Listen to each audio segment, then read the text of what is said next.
Hello!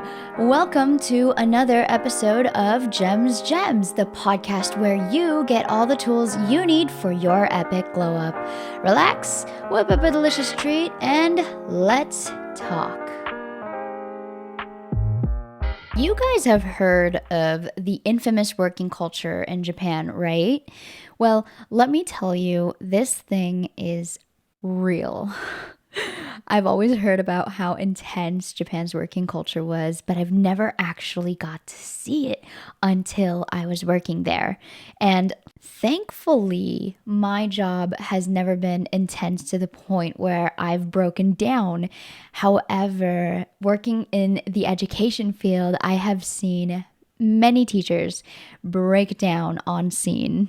The first person I actually saw break down was a teacher my age, and we were both 25 at the time. He's generally a very pleasant guy, a huge jokester. He introduced himself to me as the king of the school when we first met, and ever since then, I have called him King Genius Sensei. You can tell that we get along very well.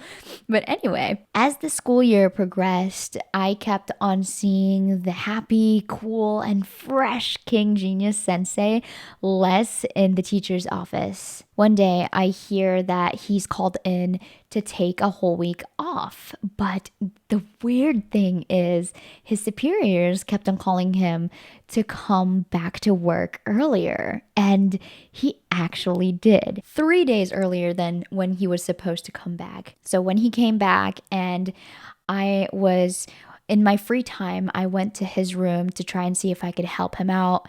And I saw him shaking. He was, I think he was either over caffeinated or lacking in sleep or both. But I asked him, well, Sensei, are you okay? And he usually does his best to speak to me in English. But that day he was like, I am not okay. I am not okay. I am tired and I want to go home. And he said it with such intensity that I was just like, okay, well, I'm gonna give him some space. And I guess throughout the class period, one of the kids set him off to the point where he threw everything he was holding down on the ground and started screaming, I am tired. I have had it. Stop being obnoxious. To which I go back and say, okay, well, I'm going to leave him alone. Now, I'm not downplaying the severity of the work culture in Japan. However, I think this problem of lack of rest isn't just a Japan thing. I think it's a developed country problem. And here's the thing, I don't think it's just physical rest that we're lacking. And this is what we're going to talk about today. This is reason number 2 of why you may be unhappy. And that is because you lack complete rest. And to emphasize my point, I'm not just talking about the physical part of rest. I'm talking about the emotional, the mental, and for some of us, the spiritual kind of rest. This kind of rest is defined by some spheres as mindfulness. Some other spheres define it as soul rest, and other people may even call it a detox. But for the sake of clarity, I'm going to refer to this kind of rest as soul rest throughout the episode. Whatever sphere or term you choose to align with, the point is this. We don't just need a physical recharging, but also a mental, an emotional, and a spiritual kind of recharging. Now, let me give you a better depiction of this soul rest. Immediately after work on December 23rd of 2022, I was bound for a 2-hour trip from Gifu, which was where I lived, to Osaka to get to my flight from Kansai International Airport to Haneda to Atlanta and all the way to JAX. It was a 24-hour flight and I was in middle seat economy for the long haul flight. And I was doing it to celebrate Christmas with my family. Now, when I got here to the US, I was so tired, but I didn't care. I brought presents for everyone. I was ready to celebrate and, have a good time throughout the holidays. And I only had 2 weeks. And when I came back from the US, I came back to Japan, I returned exactly the night before work at around a little past 9:30. And I woke up dead and tired, but I was feeling the most refreshed I have ever been in a long time. Now that is an example of soul rest where physically I am dead tired, but all throughout myself, I was feeling so rejuvenated. Now, on the other hand, have you ever felt like you have eaten enough food, you've slept more than your fair share of sleep, but then you wake up and you're still tired? You feel like it's only Monday, but you just want it to be Friday already. Now that is you lacking soul rest. So now that you have a clear picture of what soul rest is, let's talk about how to soul rest. I've got 5 ways for you to practice soul rest. So let's talk about them. The first one is to learn to enjoy quietness.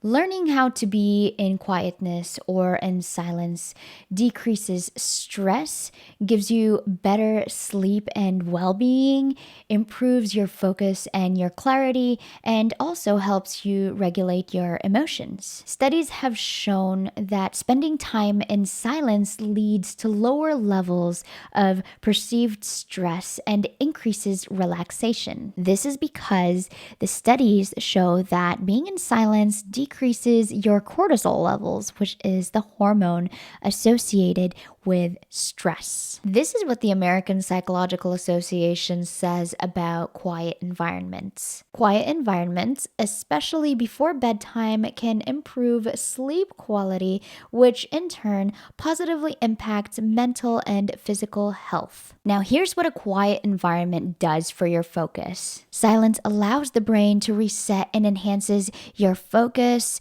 your creativity, problem-solving skills, and this is because without constant stimuli, the brain can process information more efficiently. There was a paper published in 2023 that studied the effect of silence among imprisoned individuals, and what they found was that being in silence actually decreases their aggression and improves their emotional well-being. This is because silence decreases the stimuli that triggers your negative emotions. And this is where I think I have to make this clear.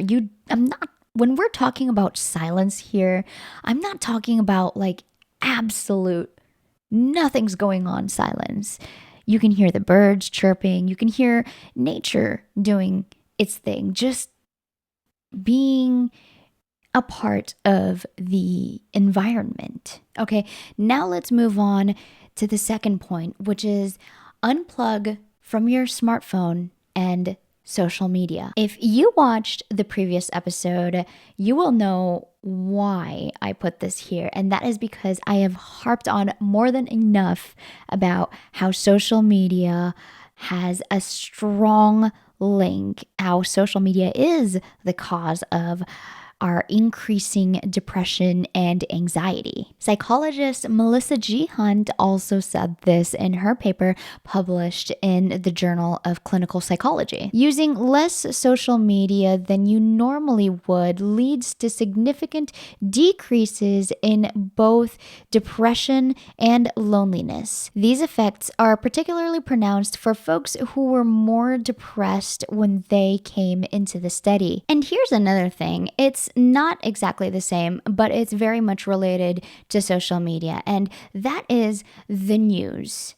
Now, I know you don't need any studies to show that bad news is, well, bad and that it causes negative emotions. And there's especially now, there are a lot of bad news going around. And let me just be completely real with you for a second. What is the worst thing that could happen if you're not caught up on what's what in the next 3 days? Like what? What is it? And no, I'm not talking about those essential or emergency notifications or anything related to work. I'm talking about the other things that you see on the news, basically, or on social media. What is the worst thing? 3 days. Nothing. We are so enslaved by the algorithm and the influencing, and we're so used to that high dopamine, low risk kind of environment that it's just so toxic. We need to break out of it. And just a side note, I understand if you work in social media, that's completely fine. But outside of work, I can confidently say that anyone that I know who works in social media wants a break from social media. There are a lot of YouTubers who have talked about stepping away for a bit or even like forever because of the stress that they get from being online all the time. Take a break from the commenting, reacting, content consuming, comparing, and just live in the moment. Okay, now moving on to the third one, which is meditate. Now, I want to read to you something from The Happiness Hypothesis written by Jonathan Haidt. And yes, I know I am a huge Jonathan Haidt fan. Suppose you read about a pill that you could take once a day to reduce anxiety and increase your contentment. Would you take it? Suppose further that the pill has a great variety of side effects, all of them good: increased self-esteem, empathy, and trust. It even improves memory. Suppose finally that the pill is all natural and costs nothing. Now would you take it? The pill exists. It's meditation. As someone who personally meditates every day, I can attest that after meditation, it really does feel like a burden has been lifted off of you. Now, for those of you who are religiously affiliated or more spiritual, this is also praying. But anyway, let's move on to the next point, which is take a vacation with the intent to enjoy. Now, when was the last time we did that? I know as a type A person, it's hard for me to go anywhere without a specific plan to do this and that and this and that. But sometimes it's better to just go with the flow. And I get it. We have to plan because we need to use our PTOs wisely, especially for us who are much younger and have less work experience. And maybe we're working in a company and we have less vacation days than those who were working before us. But I am telling you, the best moments I've had in a vacation were those unplanned moments. And here's one more thing. It doesn't have to be an overnight trip. It could be just a day trip. Now, I love hanging out with my brother because he is like my adventure guide. I remember from when I was really young, he was the one who took me to my first horror film. He was the one that took me like bicycle ramping, who took me hiking for the first time.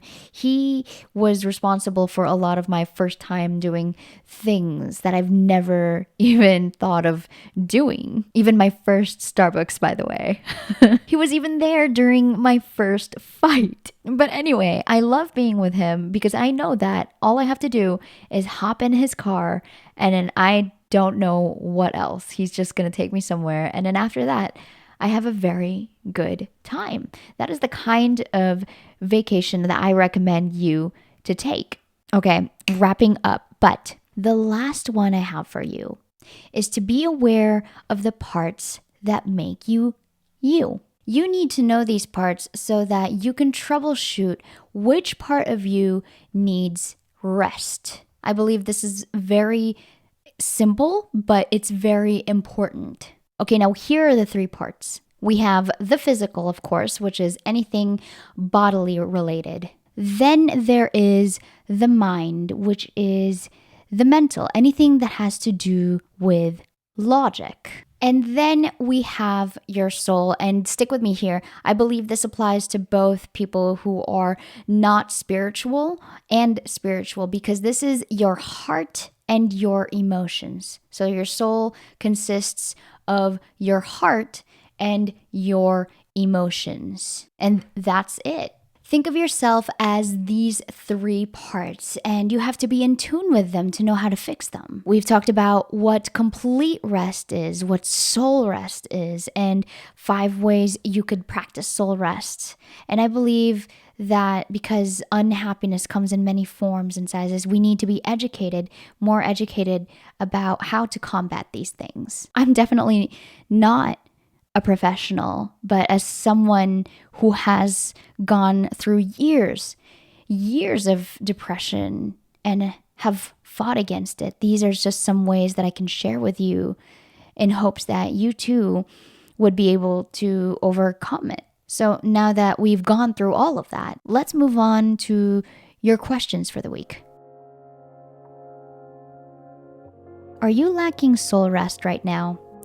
If so, how do you intend to rest? When was the last time you've lasted not looking at your phone for at least 8 waking hours? When was the last time you've talked to a loved one and not checked your phone throughout a meaningful conversation? When was the last vacation that you've considered 100% refreshing?